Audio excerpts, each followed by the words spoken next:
principle that we are going to discuss from the Early Years Learning Framework. It is respect for diversity.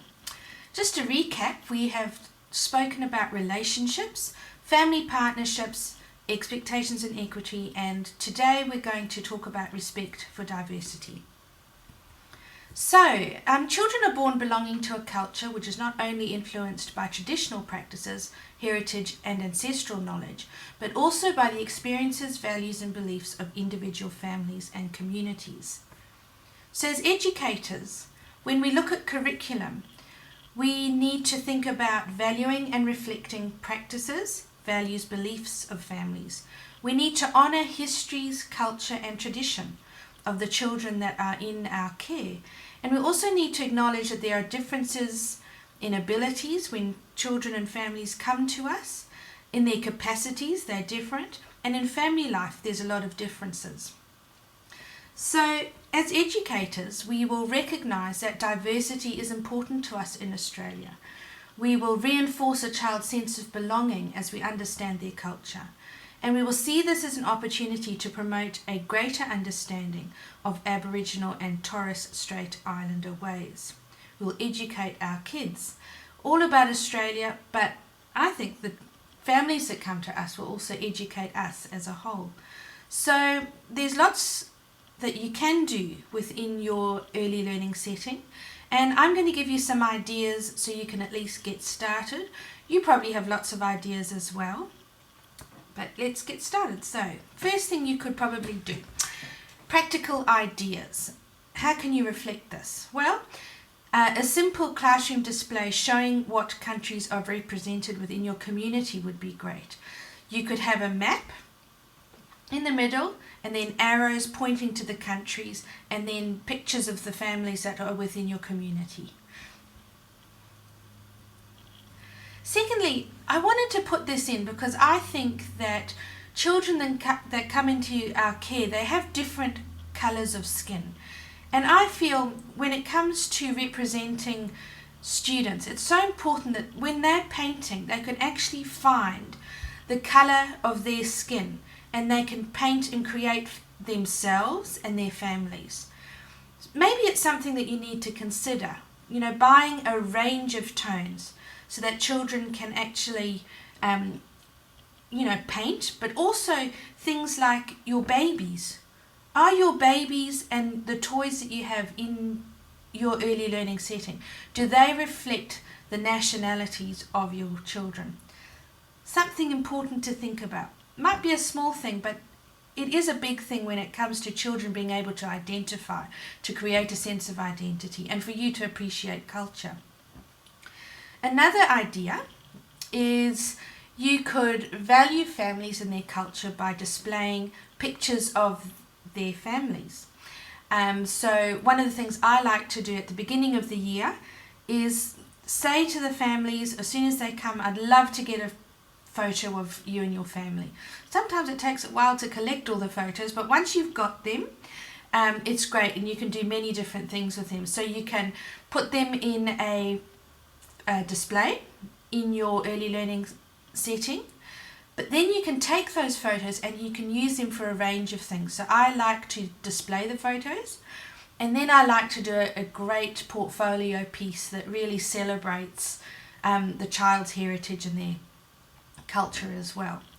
It's very important. Another idea, you can use art to reflect the family. So children can draw pictures of themselves, and parents can write a small piece about their family, about what makes their family special.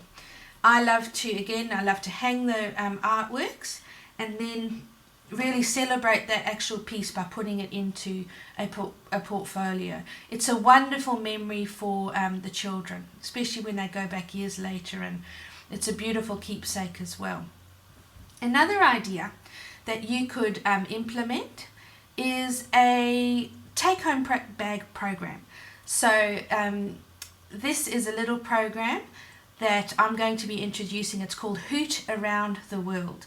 So each week Hoot will visit a different person in the class or early learning setting, and included in the bag is Hoot the Owl and a book with questions to fill in. Simple questions asking about places of birth, traditional food, clothes, kids love to take photos of what Hoot has been up to, and they bring back their experience and share it with their friends. So it's a wonderful oral language activity, but it's a wonderful way for other children to get to know each person and their family. So I actually love to start the book, so it just introduces myself to all the families that are in my early learning setting. So they all get a bit of a buzz about finding out that I'm from Africa, from Zimbabwe, and it's quite funny to see their faces when they realize that I have a background as well that might be a little bit different to what they might have thought. So that's a fun thing that you can do. They really, really enjoy the take-home program. Another thing is having posters that reflect the family. So in your play areas, having, the flag, maybe pictures of the different types of food, maybe making some clothes available that they can play with can also help. So just thinking about what are the cultures that are coming to you and then planning from there. Another great way to reflect diversity is in your literature. I love to always start my play and my learning curriculum plans with what are the books that the children are going to love. Starting with fantastic literature is always an excellent starting point. So maybe it's something that you need to work on. Maybe it's something that you can add to your book corner and reflect on the cultures that are coming in, and then do a bit of research about the books that can be included in your book corner.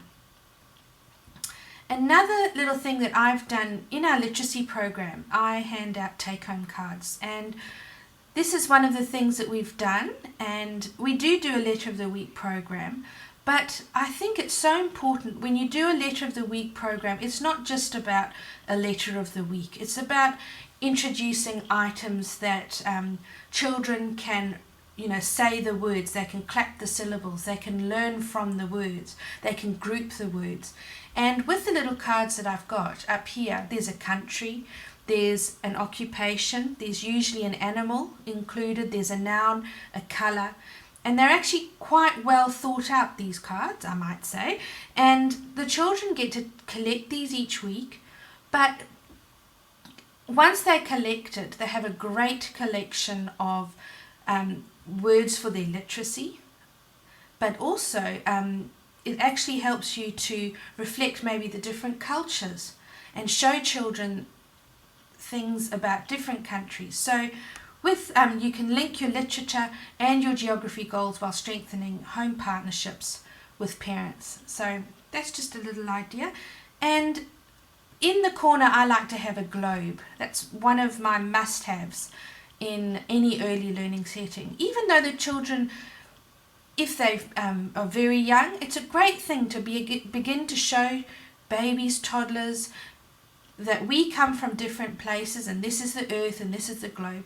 And next to the globe, I have an atlas as well. So when the children take home their little card, I'll show them on the globe where that country is, and we'll have a look in the atlas. They're not too young for that information. I think the younger, the better. Children are amazing in what they can take in. So making a little corner and a little space that does respect diversity and culture is a wonderful thing to start.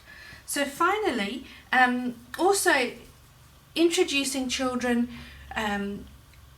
to different children around the world. You can show them PowerPoints, just doesn't have to be long, but just images of each culture. You can show them, what do these children do, what do they wear, and you can introduce those dress costumes into your play. You can also introduce the different food into your food corner and things like that. And it's amazing that children, if you give them the materials, maybe they can create the different things. Once you've taught them about the culture and the geography and the place, they can create items that go with the play as well.